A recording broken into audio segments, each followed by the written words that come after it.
Hello friends, welcome back to Melina kitchen. Today Melina கிச்சனில் ஒரு healthy recipe வாழைப்பூ கூட்டு எப்படி பண்ணுறதுன்னு தான் பார்க்க போகிறோம்.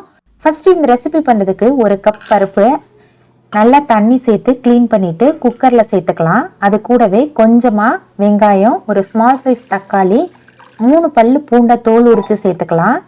சேர்த்துட்டு 3 கப் அளவுக்கு தண்ணி சேர்த்து குக்கர் மூடி போட்டு மூடி 3 விசில் வச்சு எடுத்துக்கலாம். நெக்ஸ்ட்டு நம்ம வாழைப்பூவை க்ளீன் பண்ணிக்கலாம்.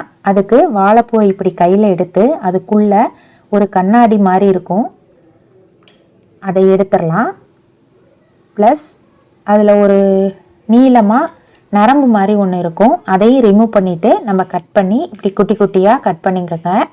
கட் பண்ணிவிட்டு கழனி தண்ணியிலையோ இல்லைனா மோர் தண்ணியிலையோ சேர்த்துக்கலாம். அப்போ தான் வாழைப்பூ கருகாமல் இருக்கும். அதுக்காக தான் இந்த 2 தண்ணியில் நான் சேர்க்க சொல்கிறேன். நீங்கள் நார்மல் வாட்டரில் சேர்த்திங்கன்னா வாழைப்பூ கருத்து போயிடும்.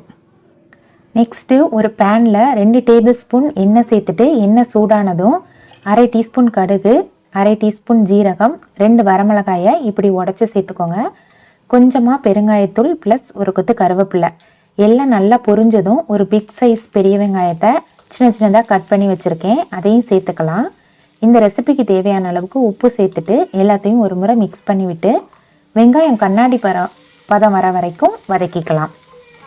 வெங்காயம் வதங்கினதும் நம்ம ஆல்ரெடி கட் பண்ணி வச்சுருக்க வாழைப்பூவை தண்ணியை வடிச்சிட்டு அதை 2 முறை நல்லா தண்ணி ஊற்றி வாஷ் பண்ணிவிட்டு எடுத்து வச்சுருக்கேன், அதையும் நம்ம இது கூட சேர்த்துக்கலாம். பாருங்கள், இவ்வளோ குட்டியாக கட் பண்ணியிருக்கேன். இதே போல் கட் பண்ணிங்கன்னா ரொம்பவே சூப்பராக இருக்கும் சாப்பிட்றதுக்கு.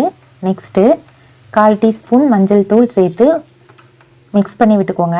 தண்ணி எதுவும் இந்த ஸ்டேஜில் நம்ம சேர்க்க வேணாம். இப்போ ஒரு மூடி போட்டு மூடி ஒரு 2 நிமிஷம் குக் பண்ணிக்கலாம். இப்போ மூடியை ஓப்பன் பண்ணி பார்க்கலாம்.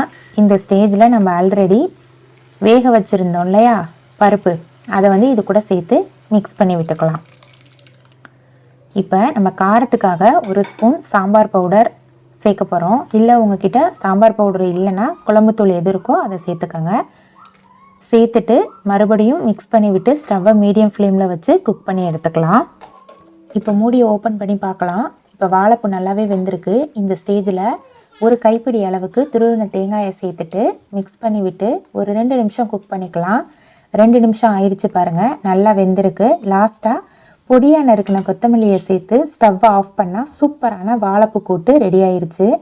இதை எல்லா சாதத்தோடையும் ப்ளஸ் தோசை, சப்பாத்தி, முக்கியமாக ஒயிட் ரைஸோட போட்டு சாப்பிட்டா ரொம்பவே சூப்பராக இருக்கும்.